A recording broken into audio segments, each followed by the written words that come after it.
Welcome to I dream. నా పేరు లుంపిని.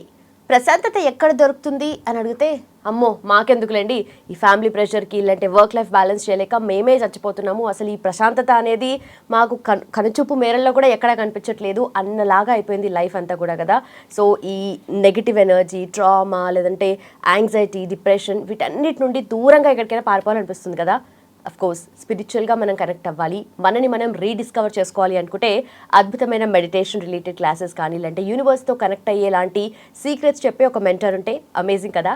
అలాంటి ఒక మెంటరే అనంత సాయికృష్ణ గారు మనతో పాటున్నారు from Ananta Shakti foundation. So ఆయనతో మాట్లాడదాం, మీకు నాకు అలాగే అందరికీ ఉండే డౌట్స్ గురించి ఆయనతో క్లారిఫై చేసుకుందాం. హలో సార్, నమస్తే. నమస్తే అండి. సార్, మనకు రెండు రకాల మనుషులు ఉంటారు. అంటే ఒక రకం ఏంటంటే నేను అనుకున్నది ఎట్టి పరిస్థితుల్లో సాధిస్తాను, చేసి తీరుతాను, ఎంతవరకైనా వెళ్తాను అనే వాళ్ళు కొంతమంది. ఇంకొంతమంది సరే లైఫ్ వస్తుంది కదా, దానికి అది వచ్చినట్టుగా గో విత్ ద ఫ్లో ఉందాము, డెస్టినీ డిసైడ్ చేస్తుంది అనుకునే వాళ్ళు కొంతమంది ఉంటారు. కొంతమంది ఒక్కసారి అలా ఒక్కసారి ఇలా కూడా ఆలోచించే వాళ్ళు కూడా ఉంటారు నాలాగా. బట్ నిజంగా లా ఆఫ్ అట్రాక్షన్ అనేది ఎలా మనము మేనిఫెస్ట్ చేసుకోవాలంటే, లా ఆఫ్ అట్రాక్షన్ని మనం ఎలా గుర్తుంచుకోవాలి అండ్ దాన్ని ఎలా లైఫ్లో మనం ఇంకల్కేట్ చేసుకోవాలంటారు? లా ఆఫ్ అట్రాక్షన్ మనకు వర్కౌట్ కావాలంటే ఫస్ట్ మన దగ్గర ఉన్న మనకి ఏవైతే ఉన్నాయో వాటిని యాక్సెప్ట్ చేయాలండి. యాక్సెప్ట్ చేసినప్పుడు ఏమవుతుందంటే వాటిపైన మనకు ఒక క్లారిటీ వస్తుంది. ఆ క్లారిటీ వచ్చినప్పుడు మనం ఎప్పుడైతే మన పట్ల ఉన్న దానిపైన కృతజ్ఞత భావం, ప్రేమతత్వంతో ఉంటామో లా ఆఫ్ అట్రాక్షన్ అనేది పనిచేస్తుంది.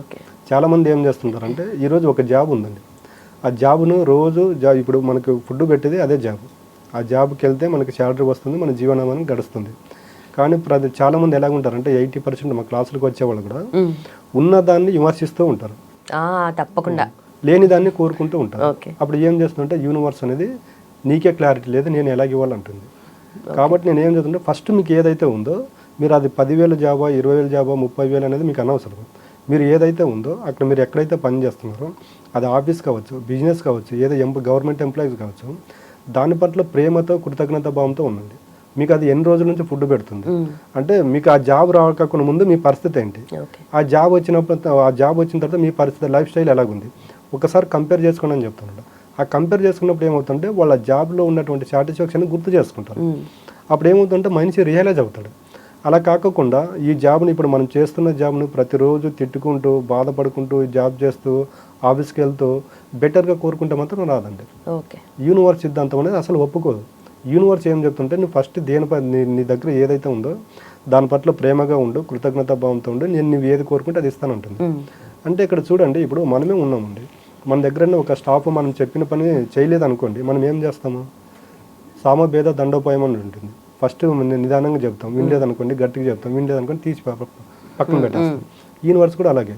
ఇప్పుడు నేను నీకు ఈ జాబ్ ఇచ్చాను అంటే ఈ జాబ్ రాకుండా ముందు నువ్వు ఎన్నిసార్లు ప్రేయర్ చేసి ఉంటావు నా కోసం, నాకు ఈ జాబ్ రావాలి, నాకు మ్యారేజ్ అవ్వాలి, నాకు బిజినెస్ బాగుంది, నువ్వు అప్పుడు ప్రేయర్ చేసావు, నేను అప్పుడు నీకు అది ఇచ్చాను, మళ్ళీ ఇప్పుడు అది నువ్వు పొందుతున్నావు కదా, అనుభవిస్తున్నావు కదా, మరి దాన్ని ఎందుకు ఇప్పుడు నువ్వు తిడుతూ ఉన్నావు? వచ్చిన తర్వాత ఆ విలువ ఉండదు. కాబట్టి నువ్వు ఫస్ట్ దాని పట్ల గ్రాటిట్యూడ్గా ఉండు. నువ్వు దాని పట్ల ఎప్పుడైతే గ్రాటిట్యూడ్గా ఉంటావో నీకు పాస్ట్లో నేను ఏదైతే ఇచ్చానో నీకు ఫ్యూచర్లో కూడా నేను అది ఇస్తానని యూనివర్స్ మాటలు రావు. కాబట్టి డైరెక్ట్గా మనకు రిజల్ట్ మన ముందు అలా ఉంచుతుంది అనమాట. కాబట్టి దీన్ని బాగా మీరు అప్లై చేయాలని చూడండి. మనం ఎప్పుడైనా ప్రశాంతంగా ఉన్నప్పుడు ఆలోచన చేస్తే మనకి మనం వెళ్ళే చోట మనకి ప్రమోషన్ రావాలన్నా, మనకు బెటర్ శాలరీ ఉండాలన్నా మనకి వెళ్ళేటప్పుడు కొన్ని ఇండికేటర్స్ కనిపిస్తుంటాయి. యూనివర్స్ అనేది మనకు కంటి ముందు అలా కనిపిస్తూ ఉంటుంది. మనం వెళ్ళేటప్పుడు చూడండి, మనం వెహికల్ పైన వెళ్ళేటప్పుడు ముందు ఒక సిరీస్ కనిపిస్తుంటుంది, వేరే వెహికల్ 44 కావచ్చు, 55 కావచ్చు, ఇలా. అంటే నువ్వు కోరుకున్నావు, బలంగా ఉండు, నేను ఏదో ఒకటి నీ దగ్గరికి చేసి తీసుకొస్తానని మనకు సిగ్నల్ పంపిస్తూ ఉంటుంది. బట్ మనిషి ఏం చేస్తున్నాడు అంటే అక్కడ దాన్ని ఊరికి అది కనిపించిందని అక్కడ దాన్ని జస్ట్ అలా 1 సెకండ్ అలా చూస్తాడు, ఇది ఏందో అని వదిలేస్తాడు. అక్కడ అలా కాదండి, అది ఎందుకు కనిపించిందని నేను అదే మా క్లాసులకు వచ్చే వాళ్ళకి ఎక్స్పెషల్గా ప్రతిరోజు చెప్తుంటాను. అర్లీ మార్నింగ్ 4 ఒక మెసేజ్ పెడతాం వాళ్ళకు, ఈరోజు ఈ విధంగా ఉండండి. నైట్ కూడా వాళ్ళు అదంతా ఫాలో అయినప్పుడు నైట్ ఓ మెసేజ్ పెట్టేస్తాం వాళ్ళకు, ఈరోజు మీకు ఏవైతే మీరు వెళ్ళే దారిలో మీరు కూర్చున్న చోట మాట్లాడేటప్పుడు మీకు ఏవైతే కనిపించే వాటన్నింటిని నోట్ చేసుకోండి అని చెప్తారు. అంటే అక్కడ వాళ్ళు నోట్ చేసుకున్నప్పుడు ఏమవుతుందంటే వీళ్ళు చేసిన ఉదయం నుంచి చేసిన ఆలోచనలకు బయట కనిపించిన వాటికి అక్కడ లింక్ ఉంటుంది అనమాట. అంటే నేను దీన్ని కోరుకున్నానో అది నాకు ఎందుకు కనిపించింది అంటే నువ్వు ఏదైతే కోరుకుంటున్నావు నీ దగ్గరికి రావడానికి యూనివర్స్ అనేది దాని క్రియేషన్ స్టార్ట్ చేసింది. అక్కడ పదే నీకు చూపిస్తుంది, నువ్వు అక్కడ దాని గురించి వెయిట్ చేయి, నేను అది కంపల్సరీ లైఫ్లోకి వస్తుంది అన్నప్పుడు ఇలాంటి వాళ్ళకి ప్రాక్టికల్గా కొన్ని వీడియోస్ వేసి చూపించినప్పుడు ఏమవుతుంటే వాళ్ళు అక్కడ బిలీవ్గా నమ్ముతున్నారు. అదేంటంటే క్లాస్లో నేను చెప్పేది కాదండి, మనకు ఊహ తెలిసినప్పటి నుంచి ఇలాంటివి చాలా జరిగాయి. వాళ్ళు ఏం చేస్తున్నారంటే ఇప్పుడున్న పరిస్థితుల్లో ఈ జీవన విధానంలో ఈ టెన్షన్లు అవన్నీ మర్చిపోతున్నారు అన్నమాట. మర్చిపోయి వాళ్ళన్నీ నమ్మడం లేదు కాబట్టి యూనివర్స్ అనేది అంటే నీకే క్లారిటీ లేదు, నేను ఎలాగ ఇవ్వాలంటుంది. ఓకే, బట్ ఆ లా ఆఫ్ అట్రాక్షన్ అనేది ప్రతి ఒక్కరికి అర్థమవుతుంది అంటారా? మీరు చెప్పే క్లాసెస్లో అంటే వాళ్ళకి ఏమైనా డౌట్స్ వస్తూ ఉంటాయా? ఏమడుగుతారు? అంటే చాలా మంది అదేనండి, నేను కోరుకున్నాను నాకు రావట్లేదు అంటే నేను ఒకటే చెప్తా, నువ్వు కోరుకున్నావు నీకు రావట్లేదు కదా, మీరు పిల్లలుగా ఉన్నప్పుడు ఒకసారి పాస్ట్కి వెళ్ళండి. మీరు స్కూల్కి వెళ్ళారు, మీకు పెన్ను కావాలి, బుక్ కావాలి, ఎలాగొచ్చింది? తర్వాత మీకు ఒక బైక్ కావాలి, ఎలాగొచ్చింది? అంటే ఇవన్నీ మీరు అప్పుడు కోరుకుంటే మీ దగ్గరకు వచ్చినాయా లేదా? అంటే అప్పుడు మీరు పేరెంట్స్ పైన డిపెండ్ అయ్యారు. అంటే ఇక్కడ కొద్దిసేపు ఇప్పుడు ఏదైతే నేను యూనివర్స్ సబ్జెక్ట్ చెప్తున్నానో, పాస్ట్లోకి వెళ్ళినప్పుడు ఈ యూనివర్స్ మీ పేరెంట్స్ అనుకోండి, అంటే మీ పేరెంట్స్కు మీకు ఏది అడిగితే అది తెచ్చిచ్చారు.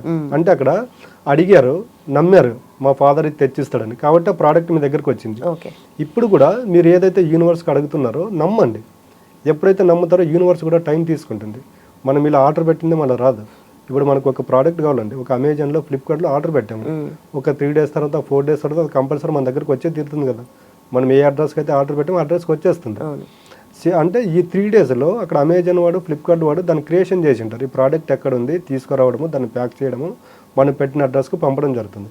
సేమ్ యూనివర్స్ కూడా అలాగేనండి. ఇప్పుడు మనం ఒకటి అప్లై చేసాము, దానికి టైం తీసుకుంటుంది. ఇది నువ్వు అప్లై చేసావు, దీనికి సంబంధించిన వ్యక్తులు ఎక్కడ ఉన్నారు, ఎక్కడ దొరుకుతుంది, ఈ మెటీరియల్ నీకు ఎక్కడ దొరుకుతుందో యూనివర్స్ అని సెర్చ్ చేస్తూ ఉంటుంది. ఆ గ్యాప్లో మనం ఏం చేస్తున్నాం అంటే డైవర్ట్ అవుతున్నాం. ఆ డైవర్ట్ అయ్యే పద్ధతి మీరు మానకుండా అని చెప్తున్నాం. యూనివర్స్కి టైం ఇవ్వండి. మీరు ఏదైతే కోరుకుంటున్నారో దానికి ఒక టైం టేకన్ ఇచ్చినప్పుడు ఏం చేస్తుందంటే యూనివర్స్ అనేది తీసుకొచ్చి మీ ముందు మేనిఫెస్ట్ చేస్తుందని చెప్తుంటాం. అంటే అక్కడ వాళ్ళకి ప్రాక్టికల్గా చూపిస్తామండి. అంటే లా ఆఫ్ అట్రాక్షన్ అంటే ఇది, మీరు కూర్చొని మీరు గంటల తరబడి విజువలైజేషన్ చేసుకున్నా రాదు.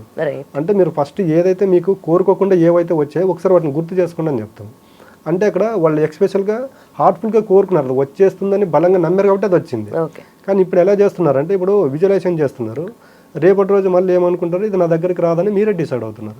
అలాంటప్పుడు యూనివర్స్ ఇవ్వదండి. ఓకే, చాలా పెద్ద అంటే మన ఆలోచన అంటే మన ముందే ఉంటుంది, మనం గుర్తించాం ఆ సిగ్నల్స్ని కూడా కదా. Right. Done sir, thank you so much. Yes, so నిజంగా మనం ఏదైతే కోరుకుంటున్నామో అమెజాన్లో లేదంటే ఏదైనా ఫ్లిప్కార్ట్లో ఆర్డర్ చేసినంత తేలిగ్గా మనకి వస్తుందా అంటే క్వశ్చన్ మార్కే. బట్ వచ్చే సూచనలు మాత్రం డెఫినెట్లీ మనం నోటీస్ చేయాలి. అండ్ ఆ లా ఆఫ్ అట్రాక్షన్ గురించి, దాని రిలేటెడ్గా, దాని సరౌండింగ్ ఇంకా చాలా విషయాలు మీరు తెలుసుకోవాలి అనుకుంటే కనుక కింద మెన్షన్ చేసిన నెంబర్కి వెంటనే కాల్ చేయండి. హీలింగ్ సెషన్స్ కానీ, మెడిటేషన్ రిలేటెడ్ క్లాసెస్ కానీ అటెండ్ అవ్వండి. And for more videos, please subscribe to iDream. Please subscribe to iDream. Please subscribe iDream. And please subscribe to iDream. For more videos, subscribe to iDream. please like, share and subscribe to the channel. Congratulations, iDream. Subscribe to iDream. Subscribe to iDream. So subscribe to iDream Media. iDream ki iDream team andarki huge congratulations. Please subscribe iDream Media. Please subscribe to iDream. Subscribe iDream. Please subscribe to iDream. iDream అంటే నా కళల channel subscribe చేసుకున్న నోరు తిరుగుతలేదు, మీరైతే గంట గుర్తు కొట్టండి. For more such videos, please subscribe to iDream. Subscribe to iDream. Please subscribe to iDream. Please subscribe iDream Media. Please do subscribe to iDream. Please subscribe to iDream Media. For best entertainment and information, please subscribe iDream. And don't forget to subscribe to iDream.